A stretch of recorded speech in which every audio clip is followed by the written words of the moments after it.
So, we're going to talk about the senses of your car. And yeah, I'm talking about superhuman senses, like camera-based vision and laser-based touch. But here's the thing, these aren't just plug and play. They have to work together with insane precision, and that all comes down to a process called calibration.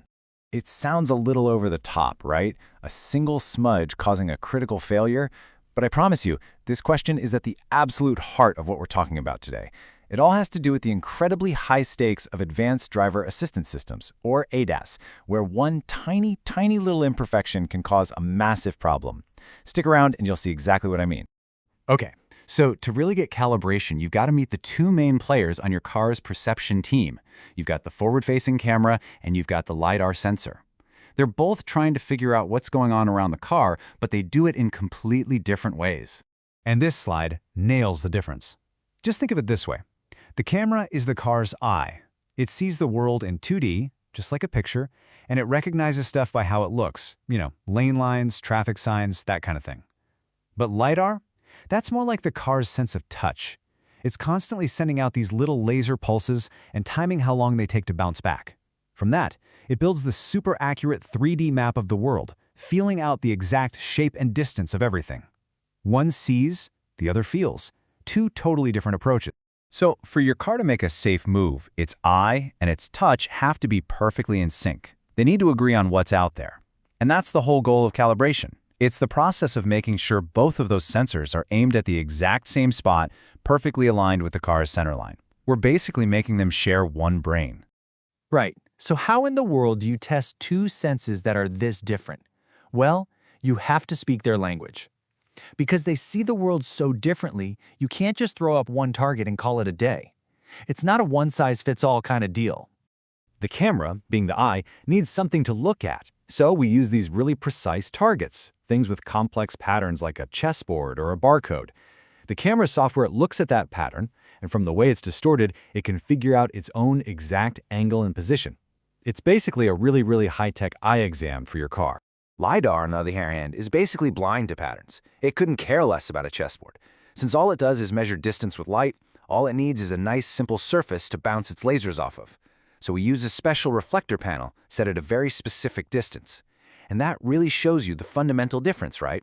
One needs complex visual info, the other just needs dead simple geometry.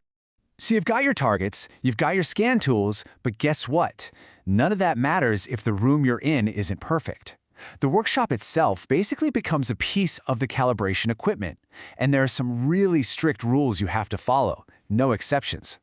First things first, before you even think about plugging anything in, you have to look at the vehicle's posture. Its stance has to be exactly what the manufacturer designed. This is the absolute foundation. If you get this wrong, everything that follows is a waste of time. So why is this such a big deal? Well, think about it. If your tire pressure is a little low or the springs are worn out, the car is going to lean. It might only be by a single degree, but when these sensors are looking hundreds of feet down the road, that 1 degree means it's aiming at the treetops or at the pavement instead of the car in front of you. Get the stance wrong and your calibration is totally worthless from the start. Okay, rule number 2. And this brings us right back to that question I asked at the beginning. In a calibration bay, dirt is the enemy. Smudges, clutter, you name it. This isn't just about looking professional. It is a fundamental requirement for getting an accurate reading. Let's break that down. For the camera's eye, that smudge on the windshield can act like a weird lens, distorting its view of the target and tricking it into aiming incorrectly.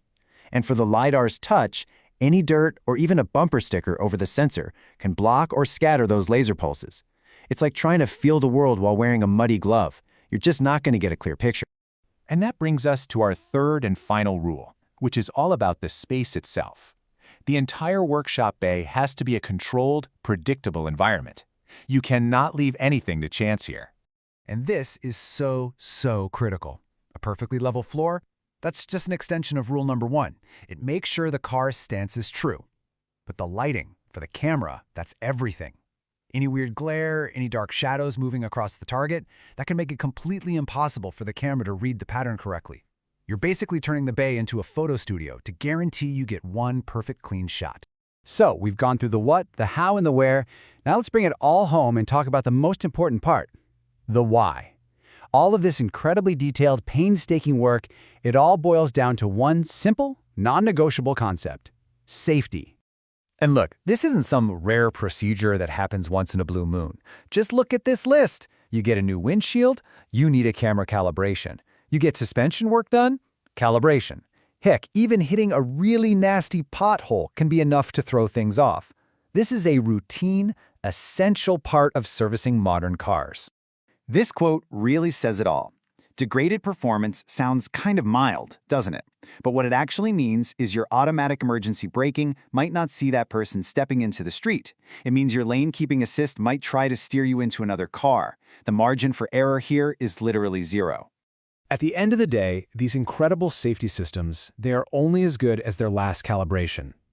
The car has the potential to have these superhuman senses, but it's the technician, your focus, your attention to every single rule that actually unlocks that potential and makes the car safe.